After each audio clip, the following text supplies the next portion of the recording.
ನಮಸ್ಕಾರ. ಎಸ್ ನ್ಯೂಸ್ಗೆ ಸ್ವಾಗತ. ನಾನು ಎಸ್ ದೇವೇಂದ್ರಗೌಡ. ಇಂದಿನ ಮುಖ್ಯಾಂಶಗಳು. ನಾಳೆಯ ಮುಷ್ಕರದ ನಿಮಿತ್ತ ನಗರದಲ್ಲಿ ಇಂದು ಜೆಸಿಟಿಯು ಮತ್ತು ಎಸ್ಎಚ್ಕೆನಿಂದ ಬೈಕ್ ರ್ಯಾಲಿ.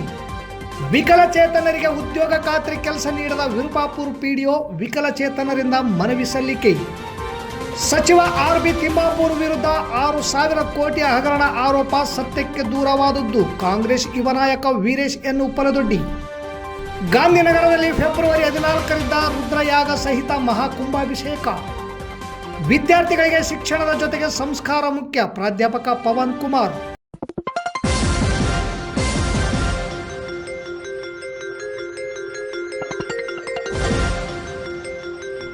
ಎಸ್ ನ್ಯೂಸ್, ಇದು ನಿಮ್ಮ ಧ್ವನಿ. ವಾರ್ತೆಗಳ ವಿವರ. ಫ್ಯಾಕ್ಟರಿ ಬೇಕಂತೆ, ಯೂನಿಯನ್ ಇರಬಾರದಂತೆ. ಕಾರ್ಮಿಕರು ಬೇಕಂತೆ, ಯಾವುದೇ ಹಕ್ಕು ಕೊಡಲ್ಲಂತೆ. ಹೆಣ್ಣಿಗೆ ಸಮಾನ ಅವಕಾಶವಂತೆ, ರಾತ್ರಿ ಪಾಳಿಯಲ್ಲಿ ದುಡಿಬೇಕಂತೆ. ಉದ್ಯೋಗ ಸೃಷ್ಟಿ ಮಾಡ್ತಾರಂತೆ, ESI PF ಕೇಳಂಗಿಲ್ಲಂತೆ. 18,000 ಸಂಬಳವಂತೆ, ಆದ್ರೆ ಅವರು ಕಾರ್ಮಿಕರು ಅಲ್ಲವಂತೆ. ಇನ್ಸ್ಪೆಕ್ಟರ್ ಇರ್ತಾರಂತೆ, ಫೆಸಿಲೇಟರ್ ಆಗಿ ಕೆಲಸ ಮಾಡ್ತಾರಂತೆ. ಇದನ್ನು ಕಾರ್ಮಿಕ ಪರ ಕಾನೂನು ಎನ್ನಲು ಹೇಗೆ ಸಾಧ್ಯ?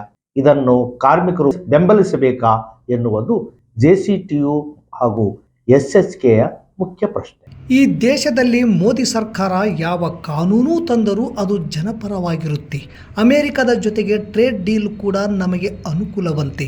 ಮನರೇಗಾ ಹೆಸರು ತೆಗೆದು VBG ರಾಮಜಿ ಮಾಡಿದ್ದು ಭ್ರಷ್ಟಾಚಾರ ನಿಯಂತ್ರಣಕ್ಕಂತೆ. ಪ್ರಧಾನಮಂತ್ರಿ ಕೌಶಲ್ಯಾಭಿವೃದ್ಧಿ ಯೋಜನೆಯಲ್ಲಿ ಭಾರೀ ಭ್ರಷ್ಟಾಚಾರ ಆಗಿದೆ ಎಂದು CAG ಹೇಳಿದರೆ ತನಿಖೆ ಮಾಡಿ ವಾಪಸ್ ಪಡಿತಾರಂತೆ. ಟ್ರೇಡ್ ಡೀಲ್ ನರವಣೆ ಅವರು ಬರೆದಿರುವ ಪುಸ್ತಕದ ಕುರಿತು ಉತ್ತರಿಸಬೇಕಾದ ಪ್ರಧಾನಿಗಳು ಅಧಿವೇಶನ ನಡೆಯುತ್ತಿದ್ದರೂ ಅವರು ಇಲ್ಲಿರದೆ ವಿದೇಶ ಪ್ರವಾಸದಲ್ಲಿದ್ದಾರೆ. ಖುದ್ದು ಪ್ರಧಾನಿಗಳ ಮೇಲೆ ಹಲ್ಲೆ ಸಂಸತ್ತಿನಲ್ಲಿ ನಡೆಯುತ್ತಿತ್ತು ಎಂದು ಸ್ಪೀಕರ್ ಹೇಳುತ್ತಾರೆ. ಆದರೆ ಯಾರ ಮೇಲೂ ಕ್ರಮ ಇಲ್ಲ.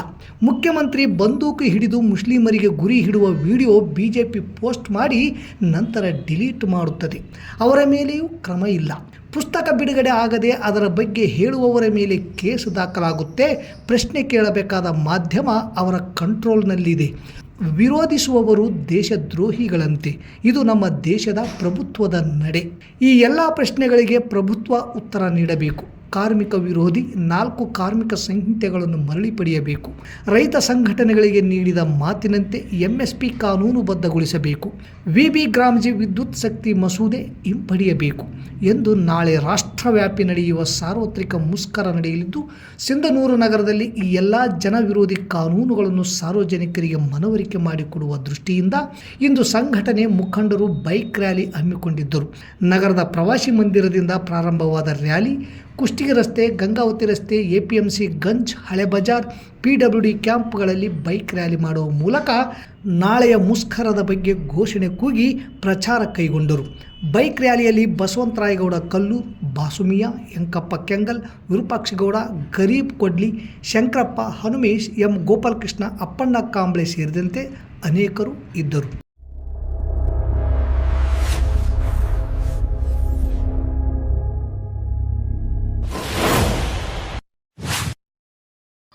ಕೆಂಡದ ಮಳೆ ಸುರಿಯಲೇಬೇಕು ದುಷ್ಟರ ಮೇಲೆ,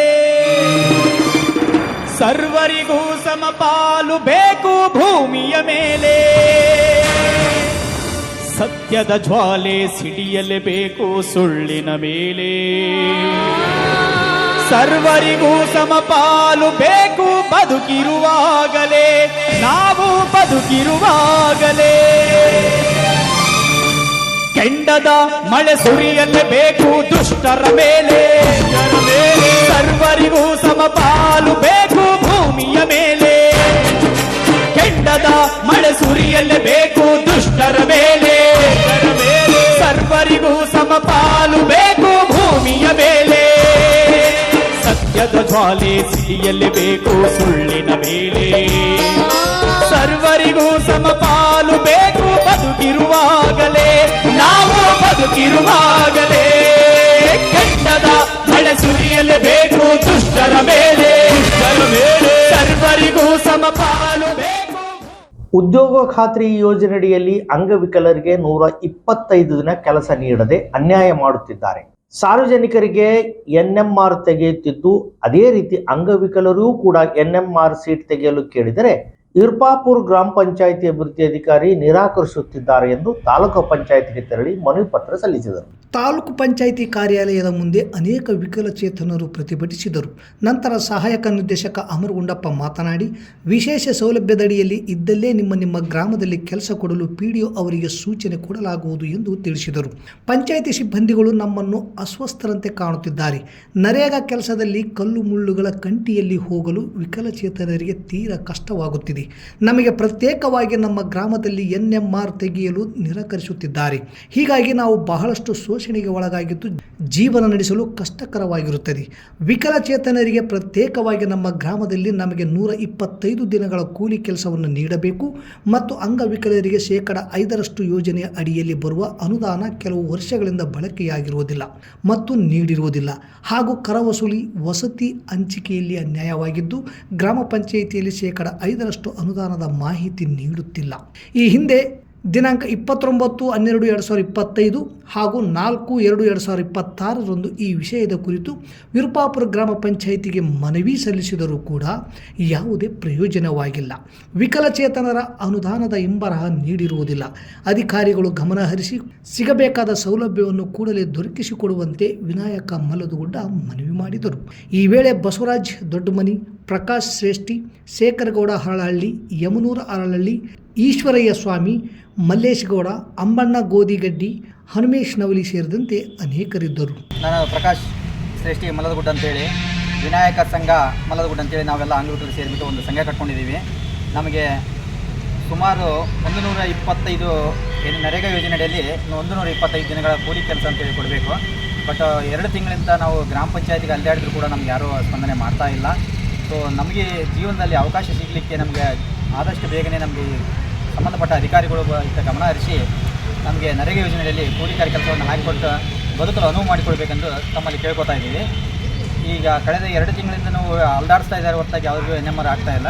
ಆದ್ದರಿಂದ ಶೀಘ್ರವಾಗಿ ಇದಕ್ಕೆ ನಮಗೆ ನ್ಯಾಯ ದೊರಕಿಸಿಕೊಡಿ ಅಂತೇಳಿ ಈ ಮೂಲಕ ಕೇಳ್ಕೊತಾರೆ. ತಮ್ಮ ಅಧಿಕಾರಾವಧಿಯಲ್ಲಿ ರಸ್ತೆ ಅಭಿವೃದ್ಧಿ, ಕುಡಿಯುವ ನೀರು, ಶಾಲೆಗಳ ಅಭಿವೃದ್ಧಿ, ರೈತರ ಸಮಸ್ಯೆಗಳಿಗೆ ಪರಿಹಾರ, ಬಡ ಜನರ ಕಲ್ಯಾಣಕ್ಕಾಗಿ ಅನೇಕ ಮಹತ್ವದ ಕೆಲಸಗಳನ್ನು RB ತಿಮ್ಮಾಪುರ್ ಮಾಡಿದ್ದಾರೆ. ಜನರ ಸಮಸ್ಯೆಗಳಿಗೆ ಸದಾ ಸ್ಪಂದಿಸಿ ಜನರೊಟ್ಟಿಗೆ ನಿಕಟ ಸಂಪರ್ಕದಲ್ಲಿರುವ ಅಬಕಾರಿ ಸಚಿವರಾದ RB ತಿಮ್ಮಾಪುರ್ ಅವರ ವಿರುದ್ಧ 6,000 ಕೋಟಿ ಹಗರಣ ಆರೋಪ ಬಿಜೆಪಿಗರು ಮಾಡುತ್ತಿದ್ದು ಇದು ಸತ್ಯಕ್ಕೆ ದೂರವಾದದ್ದು ಎಂದು ತಾಲೂಕಾ ಕಾಂಗ್ರೆಸ್ ಯುವ ಮುಖಂಡರು ಹಾಗೂ ವಿರುಪಾಪುರ ಜಿಲ್ಲಾ ಪಂಚಾಯಿತಿಯ ಆಕಾಂಕ್ಷಿ ವೀರೇಶ್ ಎನ್ ಉಪ್ಪಲ್ದೊಡ್ಡಿ ಪ್ರತಿಕ್ರಿಯೆ ನೀಡಿದರು. ನಗರದ ಪತ್ರಿಕಾ ಭವನದಲ್ಲಿ ಬುಧವಾರ ಸುದ್ದಿಗೋಷ್ಠಿ ನಡೆಸಿ ಮಾತನಾಡಿದ ಅವರು, ಬಿಜೆಪಿಯವರು ಸುಮ್ಮನೆ ರಾಜೀನಾಮೆಗೆ ಒತ್ತಾಯಿಸುವುದು ಅನಗತ್ಯ ಆರೋಪವಾಗಿದೆ. ಕೇಂದ್ರದ ಬಿಜೆಪಿ ಸರ್ಕಾರ ದೇಶದ ಜನರ ನಂಬಿಕೆ ಕುಗ್ಗಿಸುತ್ತಿದೆ. ಪಾರದರ್ಶಕತೆ, ಜನಪರ, ಪ್ರಾಮಾಣಿಕತೆ ಆಡಳಿತದ ಮಾತು ಹೇಳಿ ಅಧಿಕಾರಕ್ಕೆ ಬಂದ ಬಿಜೆಪಿ ದೊಡ್ಡ ಹಗರಣವೇ ಮಾಡಿದೆ. ಪ್ರಧಾನಮಂತ್ರಿ ಕೌಶಲ್ಯಾಭಿವೃದ್ಧಿ ಯೋಜನೆ ಅಡಿಯಲ್ಲಿ ಯುವ ಜನತೆಗೆ ಉದ್ಯೋಗ ಒದಗಿಸುವ ಮಹತ್ವಾಕಾಂಕ್ಷೆಯ ಯೋಜನೆಯಾಗಿದೆ. 2015ರಿಂದ 2024ರವರೆಗೆ ಒಟ್ಟು 3 ಹಂತಗಳಲ್ಲಿ 10,194 ಕೋಟಿ ರೂಪಾಯಿ ವೆಚ್ಚ ಮಾಡಲಾಗಿದೆ. 3.30 ಲಕ್ಷ ಬ್ಯಾಚ್ಗಳಲ್ಲಿ 1.30 ಕೋಟಿ ಜನರಿಗೆ ತರಬೇತಿ ನೀಡಿದೆ ಎಂದು ಹೇಳುವ ಕೇಂದ್ರ ಸರ್ಕಾರ ಇದರ ಬಗ್ಗೆ ಸಂಪೂರ್ಣ ಮಾಹಿತಿಯೇ ಇಲ್ಲ. ಈ ಯೋಜನೆ ಅನುಷ್ಠಾನದಲ್ಲಿ ಹೆಜ್ಜೆ ಹೆಜ್ಜೆಗೂ ಬಹುದೊಡ್ಡ ಅಕ್ರಮ ನಡೆದಿದೆ ಎಂದು ಈಚೆಗೆ ಸಂಸತ್ತಿನಲ್ಲಿ ಮಂಡಿಸಲಾದ ಪ್ರಧಾನಮಂತ್ರಿ ಕೌಶಲ್ಯಾಭಿವೃದ್ಧಿ ಯೋಜನೆಯ ಲೆಕ್ಕ ಪರಿಶೋಧನೆ ವರದಿಯಲ್ಲಿ ಉಲ್ಲೇಖ ಇದೆ ಎಂದು CAG ಮಹಾಲೇಖಪಾಲರು ಹೇಳಿದ್ದಾರೆ. ತರಬೇತಿ ನೀಡಿದ್ದಾರೆ ಎಂದು ಕೇಂದ್ರ ಸರ್ಕಾರದ ವರದಿ ಹೇಳುತ್ತಿದೆ. ಆದರೆ ತರಬೇತಿ ಪಡೆದಿರುವ ಸಾವಿರಾರು ತರಬೇತುದಾರರು ಯಾರು? ಇದರ ಬಗ್ಗೆ ಮಾತನಾಡದ ಬಿಜೆಪಿಯವರು ಯಾವುದೇ ದಾಖಲಾತಿಗಳು ಇಲ್ಲದೆ ಅನವಶ್ಯಕವಾಗಿ ಆರೋಪ ಮಾಡುವುದು ಎಷ್ಟು ಸರಿ? ದಲಿತ ಸಮುದಾಯದ ಹಿರಿಯ ನಾಯಕ RB ತಿಮ್ಮಾಪುರ್ ಉತ್ತಮ ರೀತಿಯಲ್ಲಿ ರಾಜ್ಯದ ಅಬಕಾರಿ ಇಲಾಖೆಯನ್ನು ನಿಭಾಯಿಸುತ್ತಿದ್ದಾರೆ. ರಾಜ್ಯದಲ್ಲಿ ಬಾರ್ ಅಸೋಸಿಯೇಷನ್ ವತಿಯಿಂದ 14,101 ಬಾರ್ಗಳ ಲೈಸೆನ್ಸ್ ಹೊಂದಿವೆ. ಅದರಲ್ಲಿ 241 SC ST ಸಮುದಾಯದವರ ಅಂಗಡಿಗಳಿವೆ. 499 ಲೈಸೆನ್ಸ್ ರಿನ್ಯೂವಲ್ ಆಗಿಲ್ಲ ಎಂದು ಮಾಹಿತಿ ನೀಡಿ ಬಿಜೆಪಿಯವರು ಅಹೋರಾತ್ರಿ ಧರಣಿ ನಡೆಸುತ್ತಿದ್ದಾರೆ. ಇದನ್ನು ಕೈಬಿಡಬೇಕು. ಇಲ್ಲದಿದ್ದಲ್ಲಿ ರಾಜ್ಯದಾದ್ಯಂತ ಮುಂದಿನ ದಿನಗಳಲ್ಲಿ ತೀವ್ರವಾದ ಉಗ್ರ ಹೋರಾಟ ಮಾಡಬೇಕಾಗುತ್ತದೆ ಎಂದು ಎಚ್ಚರಿಸಿದರು. ನಂತರ ದಲಿತ ಮುಖಂಡ ಗುರುರಾಜ್ ಮುಕುಂದ ಮಾತನಾಡಿ, ಲೈಸೆನ್ಸ್ ಪಡೆಯದೆ ಅನಧಿಕೃತವಾಗಿ ಬಾರ್ ಆ್ಯಂಡ್ ರೆಸ್ಟೋರೆಂಟ್ಗಳನ್ನು ನಡೆಸುತ್ತಿರುವ ಪ್ರಭಾವಿತ ವ್ಯಕ್ತಿಗಳ ಕೈವಾಡವೂ ಇದಾಗಿದೆ. ಇದಕ್ಕೆ ರಾಜೀನಾಮೆ ರಾಜೀನಾಮೆ ಅಗತ್ಯ ಇಲ್ಲ. ಯಾರೋ ಮಾಡಿದ ತಪ್ಪಿಗೆ ಅವರ ಹೆಸರನ್ನು ತಳುಕು ಹಾಕುವ ಕೆಲಸ ನಡೆಯುತ್ತಿದೆ. ದಾಖಲೆ ಇದ್ದಲ್ಲಿ ಬಹಿರಂಗಗೊಳಿಸಲಿ ಎಂದರು. ಈ ವೇಳೆ ಗುರುನಾಥ್ ವಕೀಲರು, ದುರ್ಗೇಶ್ ಪಾಲಿ, ಗಾದಲಿಂಗಪ್ಪ ಅರಳಹಳ್ಳಿ, ನವೀನ್ ಕುಮಾರ್, ಹನುಮೇಶ್ ಕರ್ನಿ ಸೇರಿದಂತೆ ಅನೇಕ ಯುವ ಕಾಂಗ್ರೆಸ್ ಮುಖಂಡರು ಪತ್ರಿಕಾಗೋಷ್ಠಿಯಲ್ಲಿ ಉಪಸ್ಥಿತರಿದ್ದರು.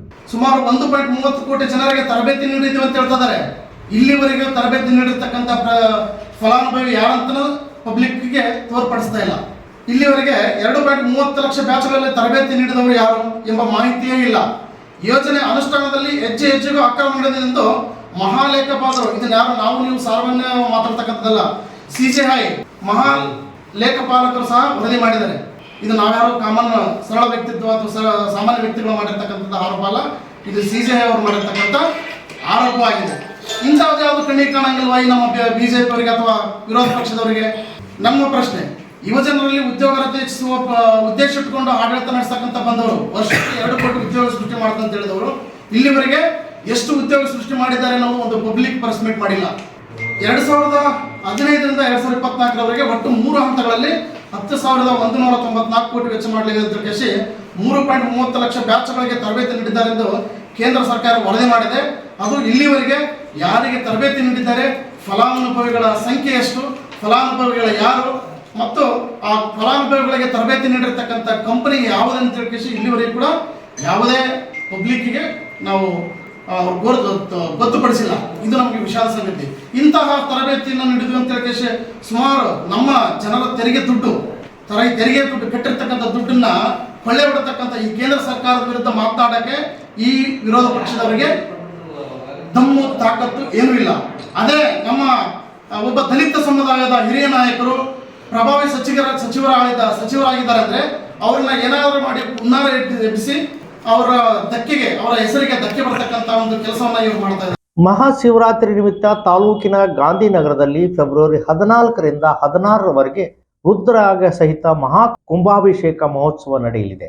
ಈಗಾಗಲೇ ದೇವಾಲಯ ಸಿದ್ಧಗೊಳ್ಳುತ್ತಿದೆ. ಸ್ವಸ್ತಿ ಶ್ರೀ ಚಾಂದ್ರಮಾನ ಶ್ರೀ ವಿಶ್ವಾಸುನಾಮ ಸಂವತ್ಸರ ಮಾಘ ಮಾಸ ಬಹುಳ ದ್ವಾದಶಿ ಸ್ಥಿರವಾರ ಪೂರ್ವಾಷಾಢ ನಕ್ಷತ್ರಯುಕ್ತ ಮೇಷ ಲಗ್ನದಲ್ಲಿ 14/2/2026 ಉದಯ ಕಾಲ 10:01 ಶ್ರೀ ಲಕ್ಷಲಿಂಗ ಸಹಿತ ಆತ್ಮಲಿಂಗೇಶ್ವರ ಸ್ವಾಮಿ ಅನ್ನಪೂರ್ಣ ವಿಶಾಲಾಕ್ಷಿ ಸಮೇತ ವಿಶ್ವೇಶ್ವರ ಸ್ವಾಮಿ ಸನ್ನಿಧಾನದಲ್ಲಿ ರುದ್ರಯಾಗ ಸಹಿತ ಮಹಾಕುಂಭಾಭಿಷೇಕ ಮಹೋತ್ಸವ ನಡೆಯಲಿದೆ.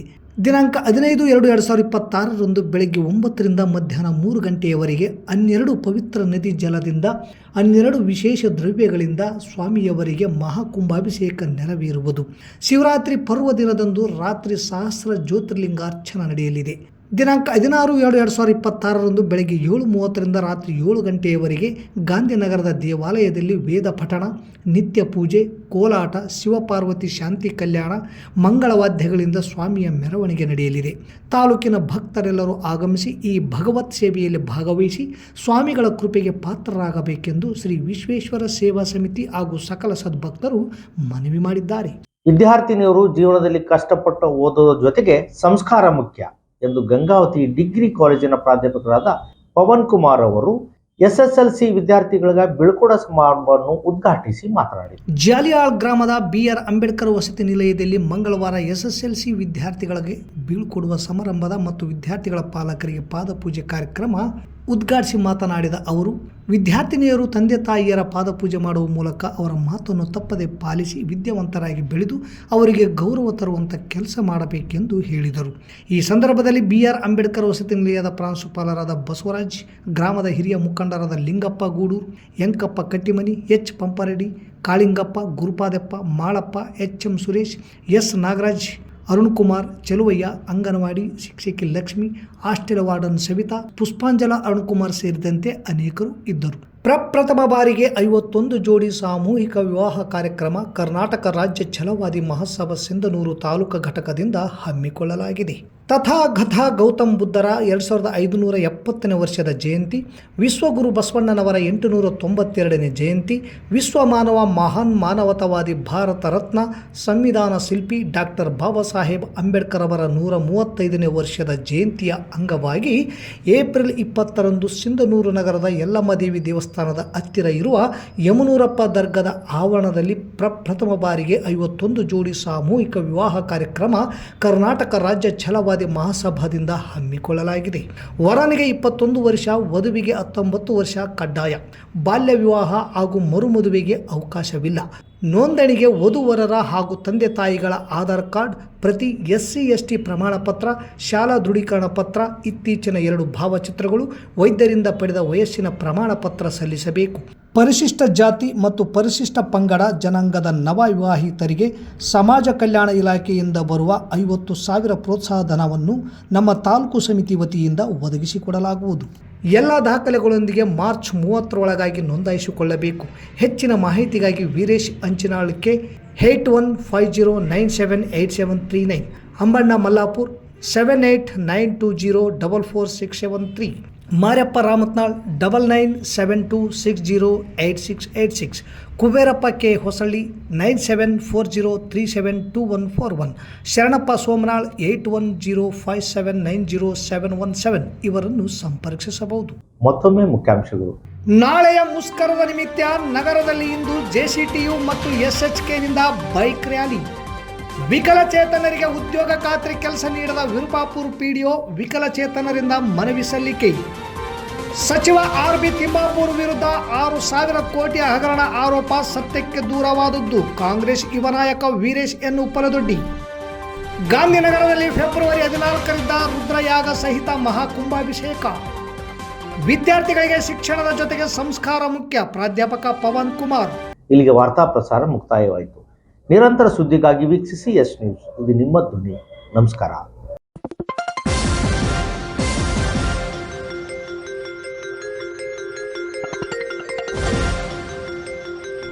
ಎಸ್ ನ್ಯೂಸ್, ಇದು ನಿಮ್ಮ ಧ್ವನಿ.